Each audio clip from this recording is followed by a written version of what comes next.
The storm rolled in long before midnight. The sky had been lowering since afternoon, growing heavy and bruised with clouds. By evening, the first distant rumbles of thunder reached the small house at the edge of town where Ayesha lived alone. She had grown used to quiet nights, used to the way the trees whispered outside her windows and the way the wind curled around the corners of the old wooden structure. But tonight felt different. The air seemed tighter. Even the lights in the house flickered more than usual, like the electricity itself was nervous. Ayesha tried not to think about it. She made herself tea, sat by the window and watched the rain streak the glass. The tapping on the window started the same way it always did, soft and harmless. She had heard it for weeks, every night just before she went to bed, a faint tick-tick-tick that she blamed on branches or loose debris. She never bothered checking. Living alone meant choosing what you didn't want to worry about. But tonight the tapping didn't stay soft. It grew sharper, almost deliberate. She set down her cup and listened. The storm made it hard to tell what was inside and what was outside, but the sound felt close. Too close. She pulled the curtain aside. Nothing. Just wet darkness, a reflection of her own face and the light behind her. She let the curtain fall and shook her head, annoyed at herself for letting her nerves take over. She went to her room, changed into a loose hoodie and tied her hair back, ready to forget the weather and sleep it off. She had just turned off the lamp when a sudden knock echoed through the house. It wasn't on the window this time. It was on the front door. She sat up straight, heart thudding. No one visited her after 10. There wasn't even a walkway light outside anymore, it had burned out weeks ago. She waited, hoping she had imagined it. The knock came again, slow and firm. Ayesha got out of bed, her throat dry. She took small steps down the hall, each one feeling. Her fingers trembled as she tapped the picture open again, trying to convince herself it wasn't real. The image was grainy, dark and taken through thick trees, but the outline of her house was unmistakable. A faint glow still showed in her bedroom window, the same light she had left on earlier before hiding under the bed. Whoever took the photo had been out there moments ago, close enough to see everything but far enough to stay unseen. Ayesha locked her phone and clutched it against her chest, fighting the urge to cry. She needed to call someone.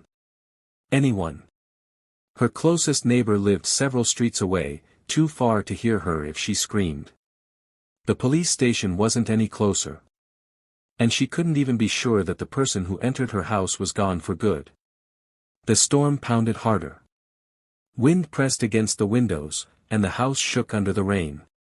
She backed toward the kitchen, trying to stay quiet, even though noise didn't matter anymore. Whoever had been here knew her voice, knew her footsteps, knew the sound of her breath. The kitchen felt colder than the rest of the house. She flicked on the light, hoping the brightness would steady her nerves. The bulb buzzed for a second, flickered twice and then stayed on. She moved to the drawer where she kept a few tools. It wasn't a weapon, but she grabbed the heaviest wrench she found. Holding something solid made her feel a little less helpless. Her phone vibrated again. She froze. Another notification. Another picture. She swallowed hard and opened it. This time, the photo was taken from inside the house. Her living room. The angle was from somewhere near the ceiling, as if someone had climbed onto the bookshelf or held the phone above their head. And there in the lower corner, just barely in frame, was the top of her own head as she walked toward the kitchen seconds earlier. Her stomach twisted. She spun around, heart pounding, eyes scanning every shadow, every doorway.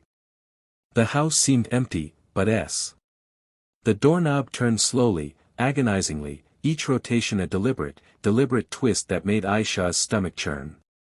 Her heart raced so violently that it felt as if it could burst out of her chest. She pressed herself against the corner of the bathroom, clutching the wrench like a lifeline, every muscle trembling. The door opened just a crack. She could see nothing but darkness beyond the edge. A low, slow voice drifted through the opening. "You can't hide." The words were calm, almost casual, but the malice behind them was palpable. Her mind screamed at her to run, to fight, but the cramped space left her little room to maneuver. She gripped the wrench tighter, waiting, listening. Then a shadow slipped through the door. It moved with an unnatural silence, gliding over the floorboards as if the storm outside had swallowed its footsteps. Ayesha's breath caught. The shadow seemed taller than any normal person, a dark figure that swallowed the light from her phone. She could barely make out the shape of a head, tilted slightly as though it were studying her. She swung the wrench with all her strength. The figure jerked, recoiling just enough to avoid the strike. Then it laughed. A hollow, grating sound that seemed to echo through the walls, mixing with the wind and thunder. "You're brave," the voice whispered, close enough that Ayesha felt the words brush her skin. "But bravery won't save you." The shadow advanced. She backed up instinctively, pressed against the cold bathroom tiles. Her mind raced through possibilities, plans, anything to escape. She thought of the windows, the doors, but nothing seemed viable. Wherever she went, it followed. The storm outside, once a cover, now seemed like a trap, isolating her in the house with whatever terror had entered. Suddenly, the lights flickered on. Not the dim bathroom bulb, but the ceiling lights throughout the house. Each room bathed in a harsh, white glow that made shadows sharp and alive.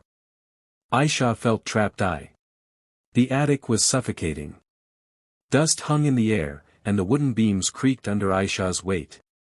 She pressed herself against the far wall, hoping the darkness and the cramped space would hide her. But she could feel it. The presence. Just beyond her sight, waiting. Patient, eternal, inevitable. Minutes stretched into hours. Her phone was dead, the storm outside had vanished, and an unnatural silence had settled over the house. She wanted to move, to escape, to do anything, but every instinct screamed that movement would betray her. Every shadow seemed alive, stretching and twisting with a life of its own. A soft scratching sound came from the attic hatch. She froze, clutching her knees to her chest. Slowly, the hatch shuddered. A voice, low and calm, whispered from the other side. "You can't run." Her pulse spiked. Every nerve in her body screamed. She wanted to scream back, but no sound came. Suddenly, the hatch flung open. A thin shaft of light cut into the darkness. She thought she saw it, its pale, featureless face peering down, eyes black voids that seemed to swallow the light. The shadow leaned in, tilting its head, studying her. "You've learned," it whispered. "You've understood." Ayesha realized she had learned nothing except how deep the terror went. She tried to scramble backward, but the shadow was faster. Its arms stretched impossibly long, grabbing the edge of the attic floor. She saw her chance, a beam above her head, a small gap through which she could try to escape. She lunged, climbing toward it with everything she had. The shadow followed, leaning in closer, its voice now everywhere, inside her head, whispering, pressing against her thoughts. "Why do you run?